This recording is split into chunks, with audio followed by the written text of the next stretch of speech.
आज की वीडियो हम करेंगे आइसोटोप्स के बारे में, आइसोबार, आइसोटोन, आइसोइलेक्ट्रॉनिक स्पीसीज, सबके बारे में आपको बताऊंगा कि ये होते क्या क्या है। इन सबको समझने के लिए सबसे पहले हम समझेंगे एटम के बारे में। एक एटम क्या होता है भाई? एटम के बारे में आपने बचपन से ही बहुत डेफिनेशन पढ़े होंगे।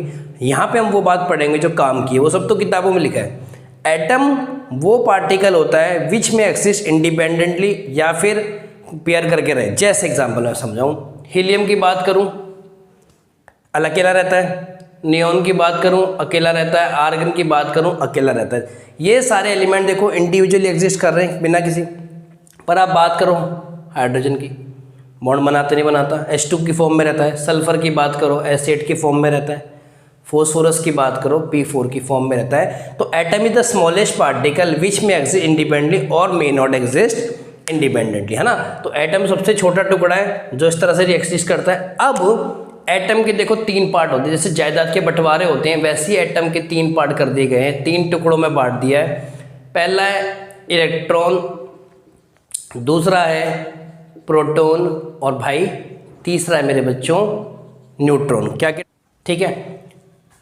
अब इलेक्ट्रॉन पे आपको पता होगा कि नेगेटिव चार्ज होता है भाई, लिख लो। प्रोटॉन पे पॉजिटिव और न्यूट्रॉन पे कोई भी चार्ज नहीं होता। न्यूट्रॉन तो न्यूट्रल स्पीसीज, नाम से न्यूट्रॉन इसलिए लिखा गया कि बिकॉज नो चार्ज, है ना। ठीक है।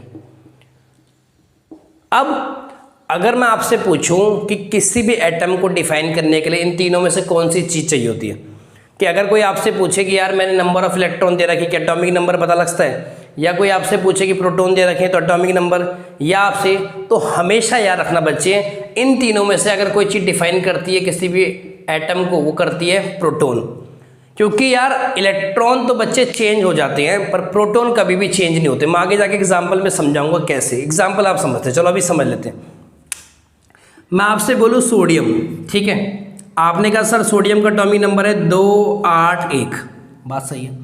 मैंने आपसे बोला Na+, तो आपने बोला प्लस का मतलब क्या है? एक इलेक्ट्रॉन चला गया है भाई। उल्टा होता है ना यहाँ पे भाई, इस जिस पे प्लस आता है उसे आप क्या कहते हो? Cation. Cation are positively charge species. तो प्लस तब आता है जब इलेक्ट्रॉन चला गया है, नेगेटिव कब आता है? जब इलेक्ट्रॉन आ गया है। अब सुनो, यहाँ पे आप बोलोगे कितने आ गए? 2-8, ठीक है। मैंने आपसे पूछा इसमें इलेक्ट्रॉन बताना, आपने कहा सर इलेक्ट्रॉन देखिए 11 है और इसमें कितने हैं? 10 हैं, क्योंकि कम हो गया। मैंने आपसे पूछा प्रोटॉन, तो आपने कहा सर प्रोटॉन इसमें 11 है और इसमें 10। नहीं भाई, प्रोटॉन इसमें भी 11 ही रहेंगे, प्रोटॉन कभी चेंज नहीं होते। तो बात समझ आ गई नहीं आ गई? कि अगर कोई भी क्राइटेरिया, मतलब इलेक्ट्रॉन जो है आपका पता नहीं लग पाता इलेक्ट्रॉन से आपका कि कौन सा एटॉमिक नंबर है, पर अगर प्रोटॉन से अगर आप एटॉमिक नंबर किसी भी एलिमेंट का बता सकते हैं। बात समझ आ गई नहीं आ गई? ठीक है। तो मैंने आपको बताया कि भाई इलेक्ट्रॉन होता है, प्रोटॉन होता है, न्यूट्रॉन होता है, प्रोटॉन कभी चेंज नहीं होता। एग्जाम्पल और देख लेते हैं, एक और छोटा एग्जाम्पल। क्लोरीन की बात करूँ, 17 एटॉमिक नंबर होता है, 287। आपने का एक इलेक्ट्रॉन गेन कर लिया और जब इसने गेन कर लिया तो क्या बन गया? एनायन, है ना। एनायन होते हैं नेगेटिवली चार्ज स्पीसीज। जब इलेक्ट्रॉन गेन करा जाता है तब नेगेटिव, उल्टा होता है, बस ये रखना। तो आगे 288 इलेक्ट्रॉन कितने आ गए इसमें? 17 और इसमें आ गए 18। प्रोटॉन, आपने कहा सर प्रोटॉन तो कभी चेंज नहीं होते, तो प्रोटॉन आया नहीं आया समझ? ठीक है। अब एक बात समझो कि किसी भी एलिमेंट के एटॉमिक नंबर को किससे रिप्रेजेंट करा जाता है? जेड से। किसी भी एलिमेंट के एटॉमिक नंबर को किससे रिप्रेजेंट करता है? जेड से। और मास नंबर को किससे रिप्रेजेंट करा जाता है? ए से। ठीक है। आपका मास नंबर का फॉर्मूला होता है number of protons plus number of neutrons. तो आपके दिमाग में एक डाउट आया होगा यार। डाउट क्या? कि भाई यहाँ पे इलेक्ट्रॉन क्यों नहीं आया? भाई मास नंबर में इलेक्ट्रॉन क्यों नहीं आया? इसका जवाब मेरे पास है। देखो, जब आप बात करते हो ना, एक प्रोटॉन का मास कितना होता है? प्रोटॉन का मास होता है 1.672 इंटू 10⁻⁻27। न्यूट्रॉन की बात करूँ 1.675 इंटू 10 हल्का सा फर्क है, हल्का सा बेटा, थोड़ा सा फर्क है, थोड़ा सा न्यूट्रॉन ज़्यादा भारी है। ये बात समझ आई नहीं? ठीक है। पर जब आप इलेक्ट्रॉन की बात करते हो तो इलेक्ट्रॉन का मास होता है 9.1 इंटू 10⁻31 kg। अब मेरा आपसे सवाल है कि सबसे ज़्यादा एटॉम किसका वजन है? कौन सा सबसे ज़्यादा भारी है? तो आपने कहा सर ऑब्वियसली बात है इलेक्ट्रॉन। यार इलेक्ट्रॉन कहाँ से भारी हो गया बेटा? बच्चे ये पावर -31 ज़्यादा है पर ये नेगेटिव में नहीं है। तो मुझे बताओ, मैंने बोला -8 और -5 कौन सा बड़ा है, तो आपने कहा -8 -5 बड़ा होगा ना बेटा, नेगेटिव में चल रहे हो। तो नेगेटिव में जो वैल्यू छोटी होती है वो बड़ी होती है। तो इलेक्ट्रॉन का वजन देखो बहुत कम है बच्चे, बहुत कम। बात समझ नहीं आई। इवन यार अगर तुम कहोगे ना तो मास ऑफ इलेक्ट्रॉन होता है 1/1837 टाइम्स मास ऑफ प्रोटॉन। मतलब जब 1837 मास ऑफ इलेक्ट्रॉन मिलते हैं तब एक मास ऑफ प्रोटॉन बनता है। बात समझ आ गई। इसका मतलब इलेक्ट्रॉन का वजन जो है भाई बिल्कुल ना के बराबर है, बिल्कुल बिल्कुल बिल्कुल ना के। अरे मेरे 100 में से 2 नंबर आए तो मैं क्या बोलूँगा, मेरे मार्क्स तो आए कंप्लीट? नहीं यार, ना के बराबर है ना। तो घर वाले भी कहते हैं ऐसे पास होने क्या फ़ायदा। तो वही बात है, जो चीज़ ना के बराबर उसको नहीं लिया। तो मास नंबर किससे बना हमारा? Number of proton plus number of neutron से। अच्छा, जो प्रोटॉन और न्यूट्रॉन का जो मास है, दोबारा सुनो, वो लगभग सेम है। इसी चीज़ को आप कहते हो 1 AMU। क्या कहते हो आप? 1 AMU। ठीक है। AMU की फुल फॉर्म होती है atomic mass unit. It is defined as the mass of proton and neutron. बात समझ आ गई नहीं आ गई? अगर कोई आपसे पूछे कि मास नंबर की यूनिट क्या, मास नंबर की कोई यूनिट नहीं होती यार, ये तो प्रोटॉन और न्यूट्रॉन का सम है। मैंने बोला 8 और 7 क्या होता है, आपने कहा 15। क्या 15? नहीं पता, क्योंकि भाई प्रोटॉन सम है बस। तो पर एटॉमिक मास की यूनिट होती है AMU। मैंने बार बार दिखाऊंगा आपको, समझाऊंगा AMU। बात समझ आ गई नहीं आ गई? ये सारे पॉइंट चलिए आगे चलते। ठीक है, अब आपको जो फॉर्मूला रखना है कि for a neutral species electron बराबर प्रोटॉन बराबर एटॉमिक नंबर।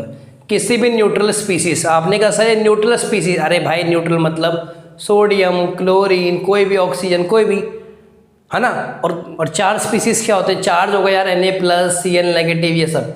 इनके लिए फॉर्मूला वैलिड नहीं होगा। जिस किसी पे भी कैटायन एनायन के लिए फॉर्मूला वैलिड। न्यूट्रल मतलब कोई भी चार्ज है। और दूसरा होता है neutron equal to mass number minus atomic number. बात समझ आ गई नहीं आ गई? तीसरा भी बनाना चाहो, हालांकि बता दिया, mass number equal to number of protons plus number of neutrons. इसको जोड़ लो मेरे भाई सबको, ठीक है, सबको लिख लो। अच्छा, अब एक एग्जांपल देखो। जैसे मैंने लिखा 11Na23। आपको हमेशा पता होना चाहिए कि एटॉमिक नंबर नीचे ही आएगा। नीचे दे रखा है तो उसमें एटॉमिक नंबर नीचे ही होगा हमेशा, कभी आप ऊपर नहीं लिखते। ऊपर जो चीज़ दे रखी है वो क्या होती है? Mass number. मास नंबर को A से, एटॉमिक नंबर को Z से। अगर मैं आपसे पूछूं, मैं आपसे पूछ रहा हूँ भाई इसमें इलेक्ट्रॉन बताओ, आपने कहा सर इलेक्ट्रॉन क्या है, आपने कहा नीचे इलेक्ट्रॉन बराबर, क्योंकि न्यूट्रल स्पीसीज है ना, कहीं चार्ज तो है नहीं, तो आपने कहा इलेक्ट्रॉन, प्रोटॉन, एटॉमिक नंबर सब बराबर हो गया। एटॉमिक नंबर आपने कहा 11, आपने कहा इलेक्ट्रॉन 11, ये फॉर्म लगा रहा हूँ। आपने कहा प्रोटॉन 11, मैंने आपसे कहा न्यूट्रॉन, आपने कहा सर न्यूट्रॉन होता है मास नंबर -12। बात समझ आ गई नहीं आ गई? Mass number 23। बात समझ आ गई किस तरह से क्वेश्चन करने? हाँ बेटा, ये फॉर्मूला लगाना है। अब आगे चल के ना हम अब देखते हैं जो प्रॉपर हमारा टॉपिक है, आइसोटोप्स क्या होते हैं, आइसोबार क्या होते हैं, आइसोटोन्स क्या होते हैं, आइसो इलेक्ट्रॉनिक स्पीसीज क्या होते हैं, है ना। होता पहला हमारा आइसोटोप्स।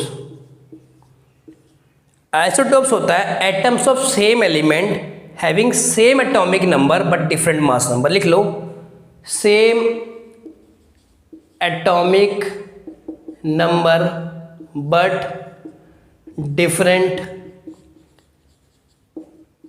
मास नंबर। क्या कहलाते हैं आपके आइसोटोप? एग्जाम्पल दे रहा हूँ, टेंशन मतलब 1H1, 1H2, 1H3।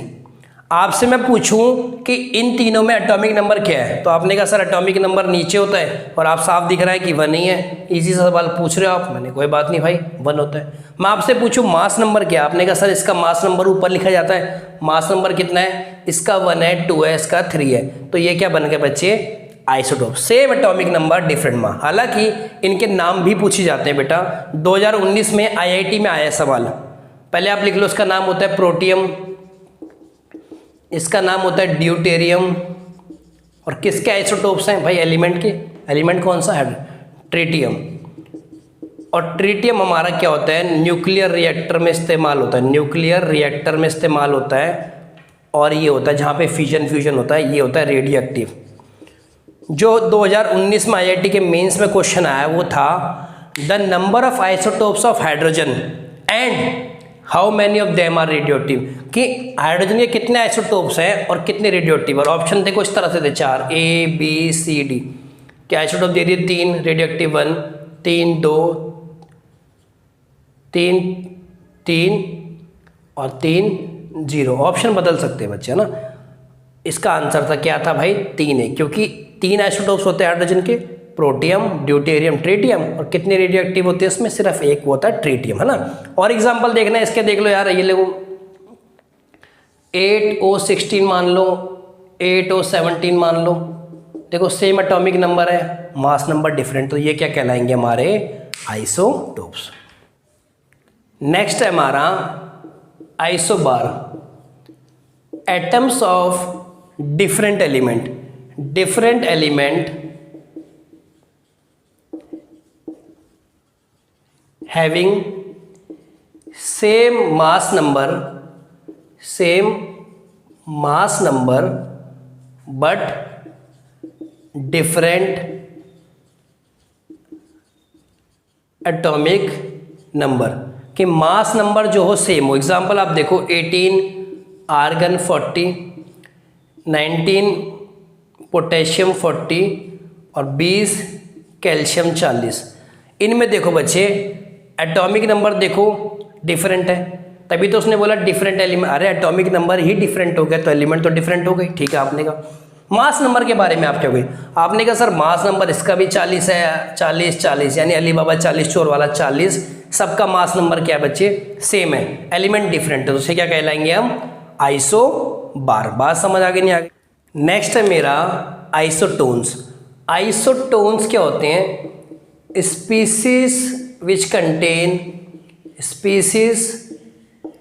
contain same number of neutrons. जिन स्पीसीज के न्यूट्रॉन सेम होते हैं उन्हें क्या कहते हैं? आइसोटोन्स। एग्जाम्पल देखते हैं मेरे भाई। एग्जाम्पल आप मान लो, ये लिखो 14Si30 और आप लिखो 15P31। ठीक है, अब आपने कहा सर न्यूट्रॉन कैसे निकालेंगे? इलेक्ट्रॉन दिख रहा है। अरे भाई न्यूट्रॉन का फॉर्मूला भूल गए क्या? बोलो भूल गए क्या? न्यूट्रॉन था मास नंबर माइनस एटॉमिक नंबर। हाँ बिल्कुल सही बात। मास नंबर कितना है? 30। एटॉमिक नंबर क्या है? 14। तो कितने आ गए? 16। आपने कहा यहाँ पे बताना मास नंबर कितना है? 31। एटॉमिक नंबर कितना है? 15। तो आ गया 16। तो इन्हें क्या कहते हैं हम? आइसोटोन्स। एग्जाम्पल और देख लो 6C14 और 8016। आपने कहा इसमें कितना न्यूट्रॉन? मास नंबर माइनस 14 में से 6 गया 8, इसमें 16 में से 8 गया 8। तो आइसोटोन्स क्या होते हैं? Species which contain the same number of neutron. बात समझ आ रही है? कहीं पे भी डाउट हो कमेंट करके जरूर बताना भाई। आगे चलें। लास्ट है हमारा आइसो इलेक्ट्रॉनिक्स। देखो आइसो इलेक्ट्रॉनिक स्पीसीज क्या होते हैं? आइसो इलेक्ट्रॉनिक स्पीसीज ये होता है species which contain same number. Iso का मतलब ही सेम होता है बच्चे, which contain same number of electron. अब एग्जांपल देखो Na, Mg और क्या लूँ भाई बताओ? F negative argon. अब अगर आपने Na का मैंने लिखा इससे बनाया Na+, इससे बनाया मैंने Mg+2, ये फ्लोरीन मान लो, इससे बनाया F नेगेटिव आर्गन को आर्गन रहने दे। देखो Na का एटॉमिक नंबर होता है कितना? 11। तो आपने कहा 2 8 1। बेटा प्लस का मतलब एक इलेक्ट्रॉन चला गया, bye bye tata see you.